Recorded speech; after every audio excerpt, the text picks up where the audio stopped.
What's up, guys? I'm Nele from Amplified Trading.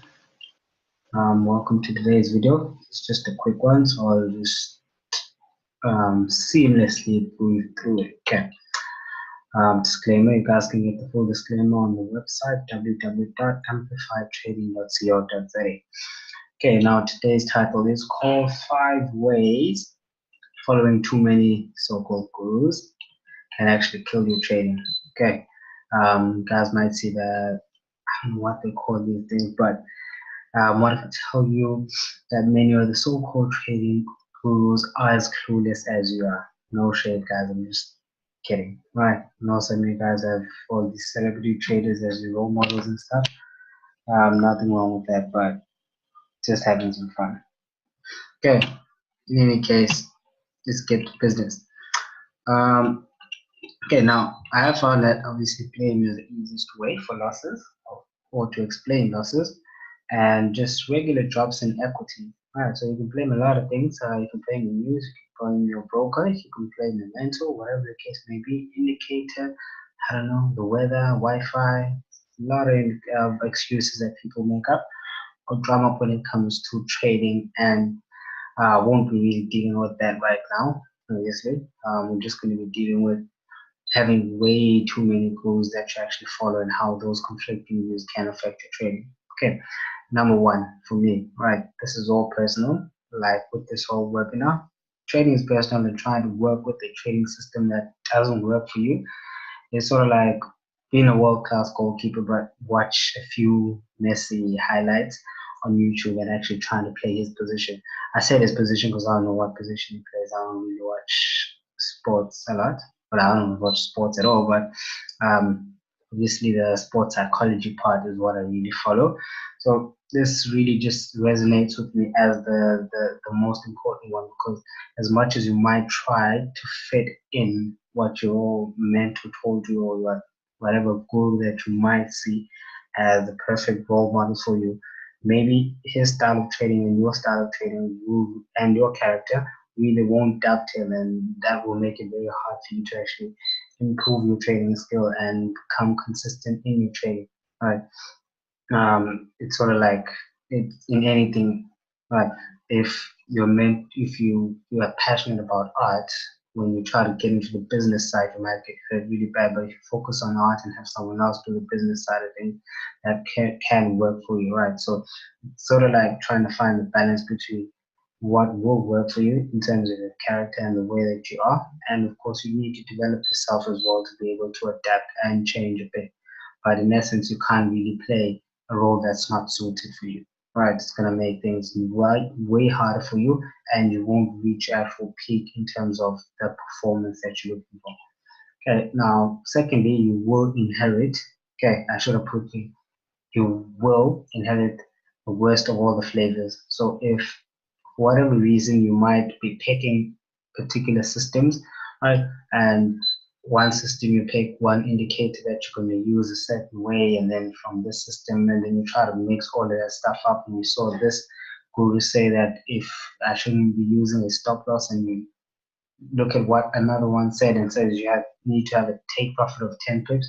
Now you don't have a stop loss on your orders, but you have a take profit of 10 pips. Now that doesn't make sense. You're risking 100% of your account to make 10 pips or something like that, which might be 2% or 1%. So it's really flawed, because you pick up the worst parts of all the flavors or the trading systems or the trading approaches that each guru will possess. Right? I use the term guru very loosely, guys, so don't get too emotional about it. Okay, now too many conflicts in views, and you might join a gurus who just as he enters a losing streak and move on to the next one as it begins a losing streak as well. So it's really just trying to find one or two people to follow, and just making sure that what they teach and how you trade and how you see it really is more of a pull than a push, and trying to just follow every single person out there that says that they're trading well or they're doing well, that sort of thing. So for me, it's really taking it with the lows and the highs, right? So if they're in a losing streak, obviously everyone will go through a number of losing trades, or might be losing days or losing weeks. A lot of people don't talk about it, but you might be losing months as well. So that really does make it harder for you to be able to stick to one person, and then you find another one, then you find another one, and it might be a matter of you just trying to pick those gurus, so to speak, right at the lowest point, right? So, and that loses a lot of confidence in your eyes in what they do. Okay, now four, you need to take ownership, obviously, of your trading. Now, it's easier to blame someone else with the pitfalls in your trading, by having someone or so many people rather means that you're almost immune to any responsibility, if that's the thing. But taking ownership obviously is a mark of a true champion trader, and no one can actually instill that in you unless you want to have that in yourself, right?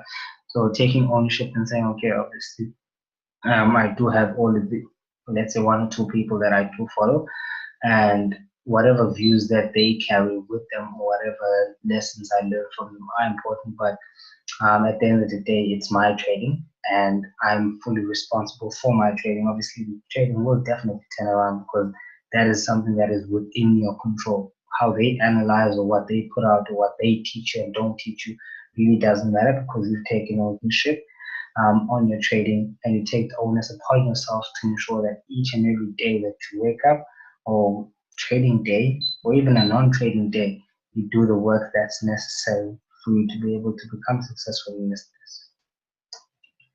And lastly, you never be consistent, because one guru might tell you that price can be predicted short term, and another might tell you the exact opposite.